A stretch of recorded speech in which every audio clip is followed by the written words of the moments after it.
Capítulo 4. Abrir caminho e sair. A primeira sentença de Miqueias 2:13 afirma: aquele que abre o caminho irá adiante deles, passarão pela porta e sairão. Estamos falando do desbravador e do abrir caminho. O que quer dizer abrir caminho e libertar-se? A palavra hebraica parates quer dizer libertar-se, romper, crescer, aumentar, ser aberto.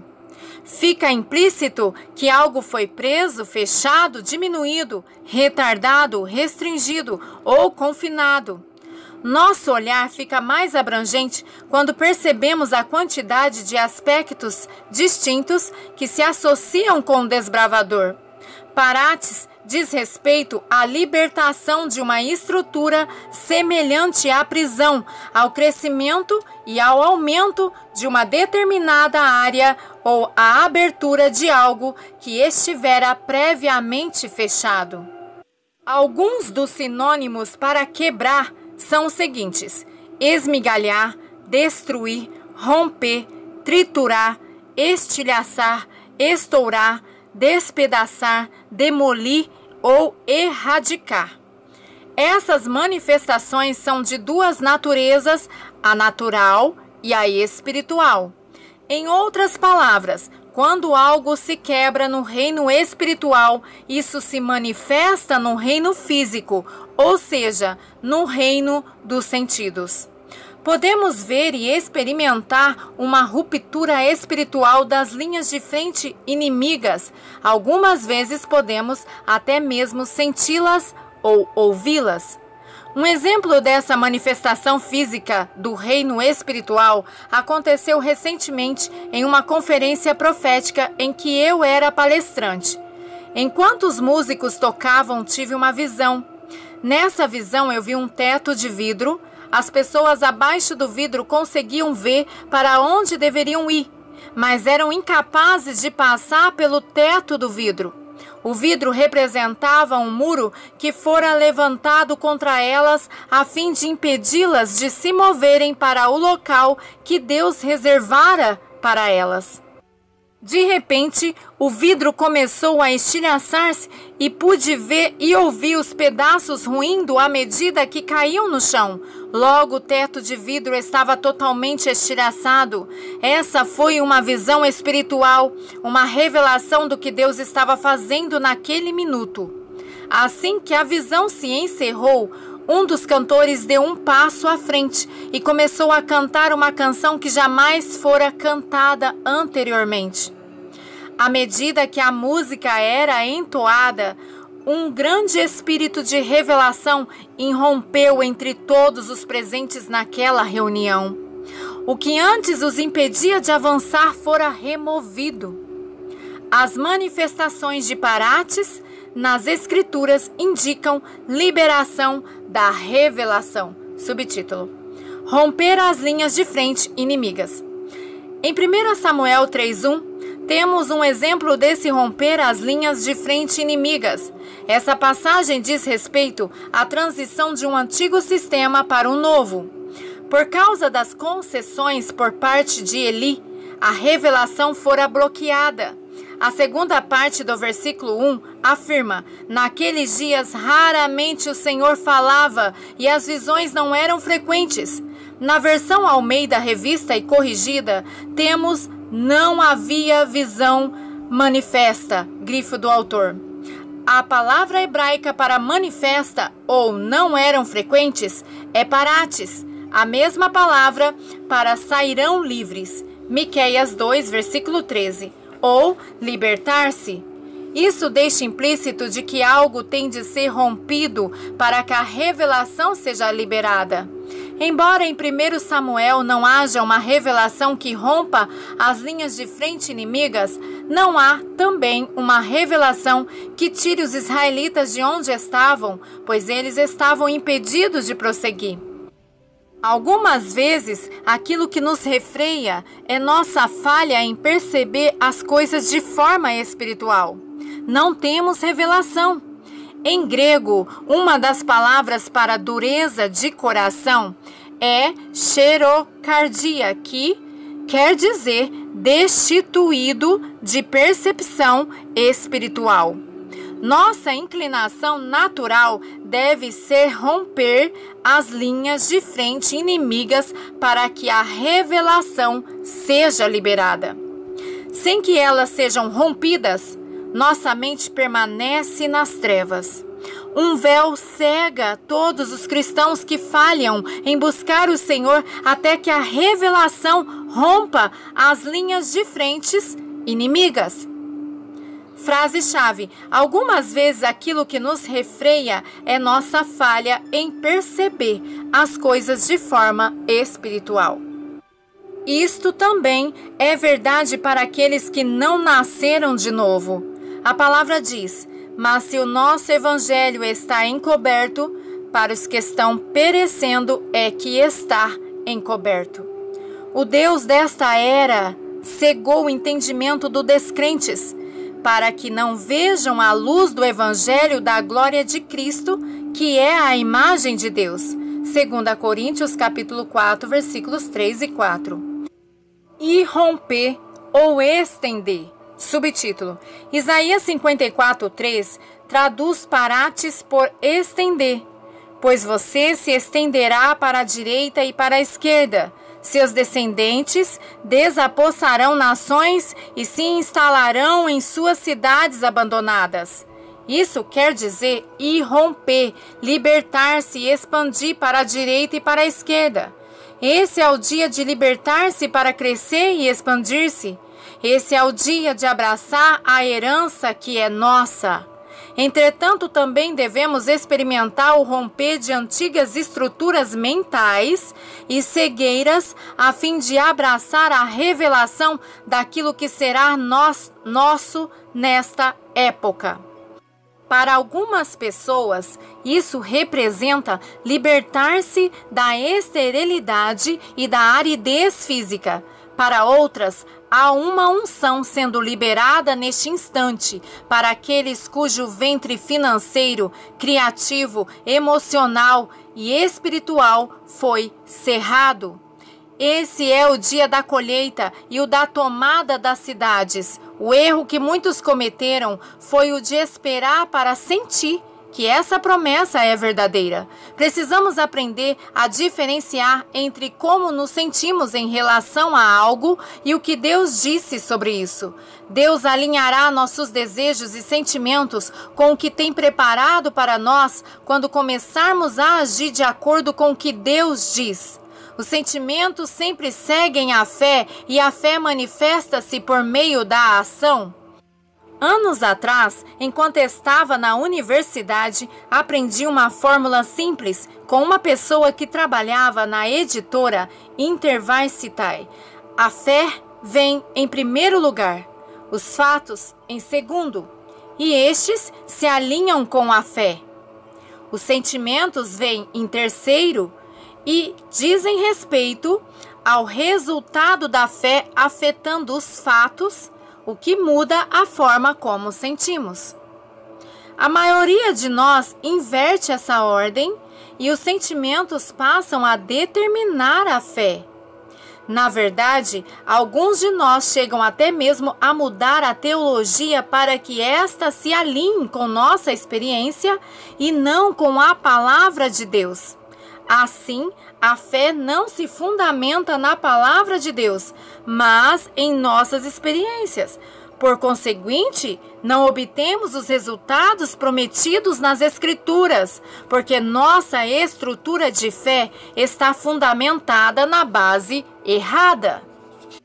Para espalhar-se em todas as direções, expandir-se além dos limites geográficos. Subtítulo: Parates também se traduz por estender-se no exterior, como vemos em Gênesis 24:14. Seus descendentes serão como o pó da terra e se espalharão para o oeste e para o leste, para o norte e para o sul. Todos os povos da terra serão abençoados por meio de você e da sua descendência.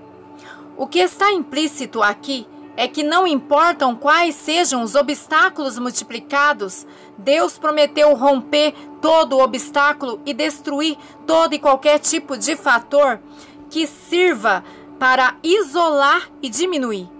Há implicações geográficas nesse romper, pois ele não só se refere ao crescimento em número, mas também ao se espalhar em mais e mais territórios, adentrando em locais ainda não alcançados pelo Evangelho.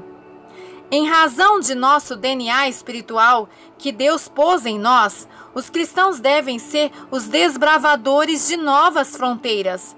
Temos de sair das fronteiras que nos confinam para, em todas as áreas de nossas vidas, adentrarmos cada vez mais em outros territórios.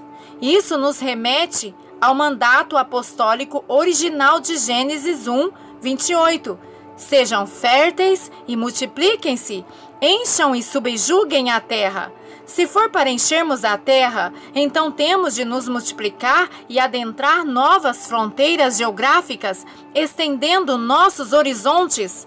Salmo 18:19 afirma: Ele me deu total libertação, livrou-me porque me quer bem. Encher a terra era a disposição e a atitude dos líderes apostólicos do Novo Testamento. Paulo, de modo constante, planejava e realizava novas jornadas missionárias apostólicas. Ele sempre estendia as fronteiras dos territórios que já haviam recebido o Evangelho.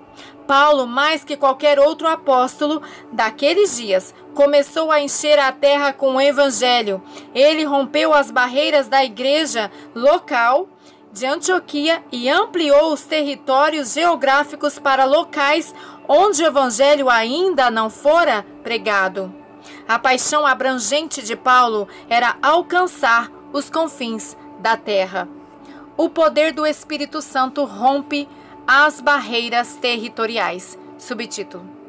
Em Atos 1:8, ficamos sabendo o propósito do batismo no Espírito Santo, mas receberão poder quando o Espírito Santo descer sobre vocês, e serão minhas testemunhas em Jerusalém, em toda a Judeia e Samaria e até os confins da terra. Muitos na igreja dizem: eu tenho isso. Entretanto, não temos isso. Temos, na verdade, uma pessoa viva que habita em nós pelo poder do Espírito Santo. Jesus habita em nosso espírito. Ele vem até nós para nos dar poder e nos capacitar a ser e a fazer tudo o que fomos destinados a ser e a fazer. O poder do Espírito Santo não se limita ao falar em uma língua desconhecida para nós. Ele diz respeito a Deus nos dando poder ou nos capacitando para romper os domínios de nossas fronteiras atuais e para testemunhar até os confins da terra. Temos de adentrar as áreas antes fechadas para levar o Evangelho a todas as áreas geográficas da terra. E para isso precisamos da unção do desbravador. O povo apostólico, portanto, é o povo desbravador. Em fevereiro de 2000, uma equipe de oração de alto nível, liderado por Chuck Pierce, viajou pelo mundo, parando em várias cidades para interceder por duas questões. Primeira, a emergência da liderança apostólica para a igreja no mundo todo. Segundo, a liberação de riqueza para a igreja. Nossas equipes de intercessão aqui nos Estados Unidos deram apoio a eles. Sabia que eles haviam rompido as linhas de frente inimigas. A razão pela qual sabia disso é que fui despertada pela reveladora voz de Deus falando comigo. Quando a ruptura das linhas de frente inimigas acontece, a voz de Deus é liberada. Outra forma de dizer isso é que os céus se abriram e a revelação foi liberada. Eis aqui o que escutei o Senhor dizer em meu espírito. Estou fazendo com que meus verdadeiros líderes apostólicos sejam como Moisés. As fraquezas de minha liderança não mais serão motivo de vergonha na terra. Os dons de meus líderes não mais ficarão isolados. As fraquezas deles agora se transformaram em pontos fortes, em arietes. Tomarei esses arietes e perseguirei o sistema de Faraó de território a território até que essa estrutura seja esmigalhada e destruída. Isso trará visitação da morte a todos que se opuserem e resistirem aos meus propósitos em todas as nações da terra. Eu estou levantando o exército que anunciará a minha glória. Estes são dias de visitação e de realinhamento, mas isso será feito por meio da confrontação.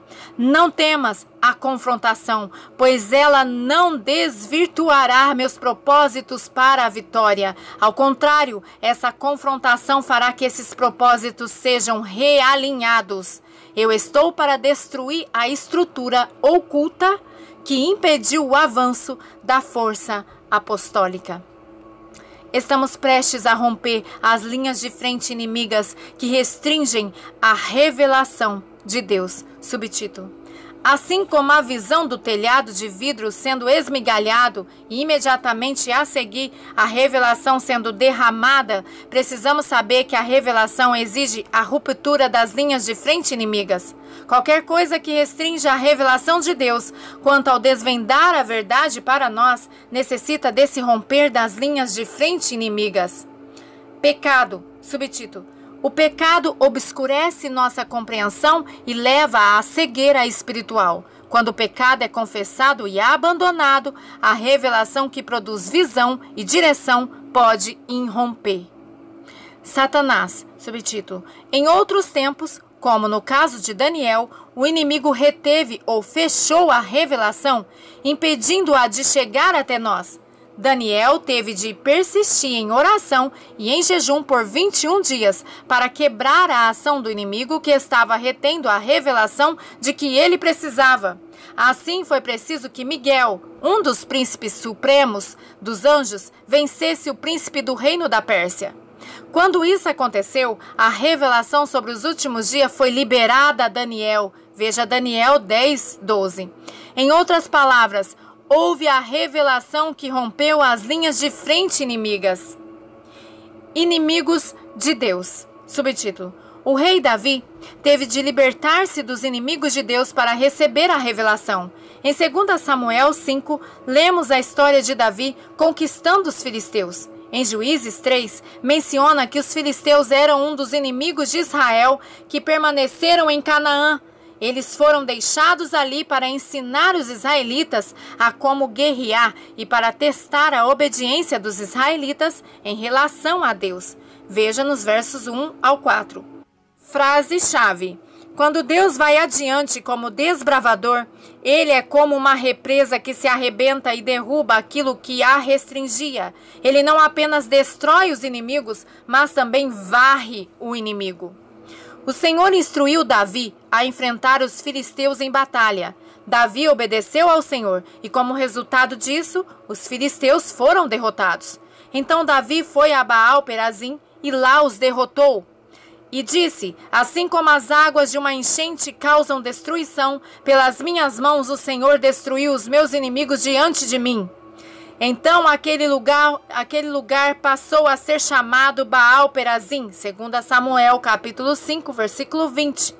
Baal-Perazim quer dizer o Senhor da ruptura das linhas de frente inimigas.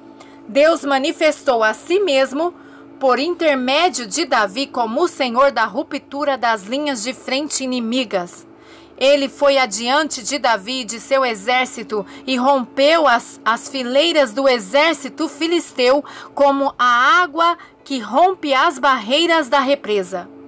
Isso é o que esse texto quer dizer literalmente, o rompimento da água represada. Imagine a força que seria liberada da água de uma grande represa se algum poder rompesse essa represa. Essa é a imagem da ruptura das linhas de frente inimigas que encontramos em 2 Samuel 5. Quando Deus vai adiante como desbravador, ele é como uma represa de água que se arrebenta e derruba aquilo que a restringia.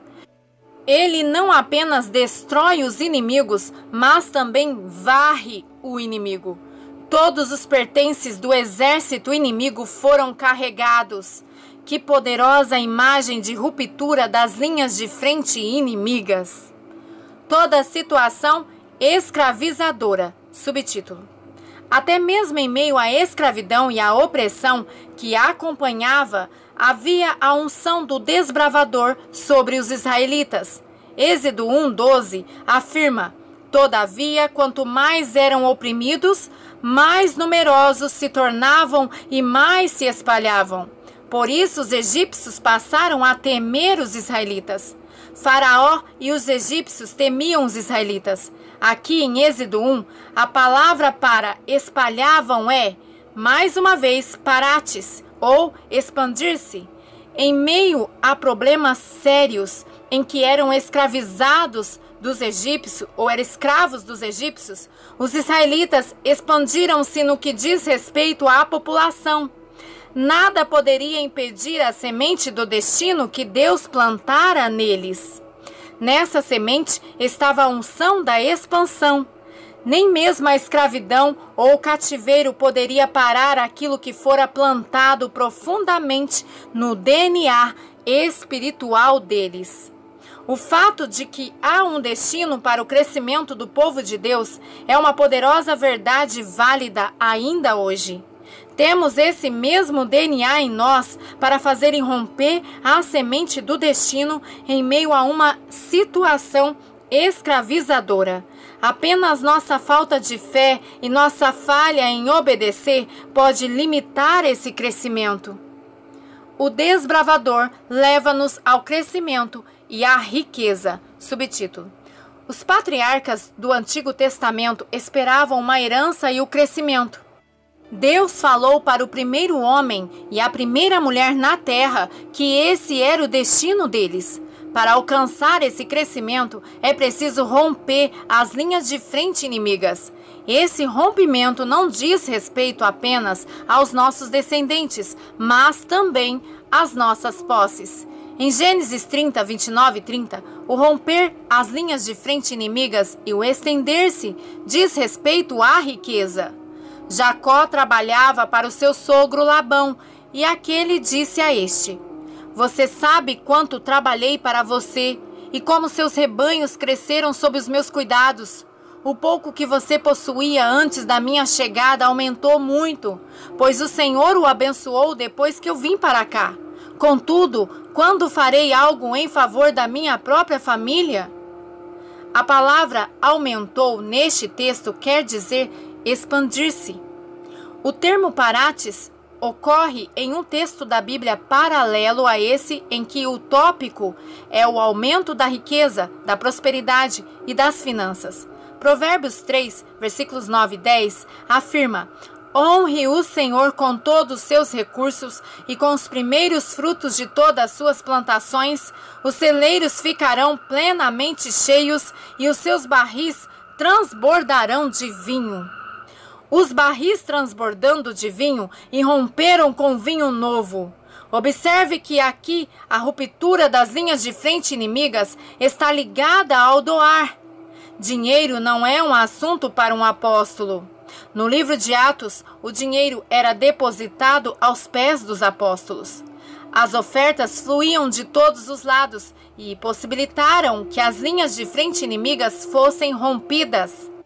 As maiores rupturas das linhas de frente inimigas que já testemunhei ocorreram em reuniões em que houve liberalidade e as abundantes doações foram instigadas pelo Espírito Santo. A unção do desbravador libera o aumento que inclui as riquezas e as finanças. Algo precisa ser rompido para que se chegue ao local em que observamos o aumento. Em Gênesis 30, 29 e 30, Jacó trouxe esse rompimento das fileiras de frente inimigas a Labão. A bênção do Senhor é para estar sobre nós, o povo de Deus. Provérbios 10, 22 afirma: a bênção do Senhor traz riqueza e não inclui dor alguma. A riqueza é mais do que dinheiro, é abundância e diz respeito a tudo que prolifera. Pode referir-se à abundância de ideias, conteúdo, propriedade ou produtos. É uma grande quantidade de algo. Prosperidade também quer dizer mais que riqueza física e é resultado do aumento. O apóstolo João disse: Amado, acima de tudo, faço votos por tua prosperidade e saúde, assim como é próspera a tua alma. 3 João, capítulo 2. O termo prosperidade quer dizer correr tudo bem, ser bem-sucedido em alcançar algo, ser bem-sucedido nos negócios, fazer progresso. Prosperidade significa também ter sucesso, florescer, vicejar e crescer. Ele relaciona com benefício e não pode acontecer sem a ruptura das linhas de frente inimigas. Temos de estar espiritualmente dispostos. Subtítulo: temos de romper com nossa estreiteza mental, com as velhas estruturas mentais e com o pensamento humano para entrar na mente e nos planos de Deus. Paulo afirma: todavia, como está escrito, olho nenhum viu, ouvido nenhum ouviu, mente nenhuma imaginou o que Deus preparou para aqueles que o amam. Mas Deus o revelou a nós por meio do Espírito. O Espírito sonda todas as coisas, até mesmo as coisas mais profundas de Deus. Pois quem conhece os pensamentos do homem, a não ser o Espírito do homem que nele está? Da mesma forma, ninguém conhece os pensamentos de Deus, a não ser o Espírito de Deus. 1 Coríntios capítulo 2, versos 9 ao 11. Paulo prossegue dizendo que se tentarmos conceber as coisas de Deus com nossa mente natural, nós não a compreenderemos e nem as perceberemos. Por quê? Porque quem não tem o Espírito não aceita as coisas que vêm do Espírito de Deus, pois eles são loucura e não é capaz de entendê-las, porque elas são discernidas espiritualmente. No verso 14. É por essa razão que muitas pessoas não conseguem compreender os propósitos plenos de Deus. Eles limitam sua experiência e seu destino àquilo que conseguem conceber com sua mente natural. Deus pôs seu Espírito Santo em nós. O Espírito Santo habitando em nós é Deus em nós. Parte da identidade de Deus é a do desbravador. Toda pessoa cheia com o Espírito Santo está cheia do desbravador e tem acesso a esse aspecto da pessoa de Deus. No desbravador, encontramos a habilidade para romper todos os muros, todos os impedimentos e todos os obstáculos. Amém.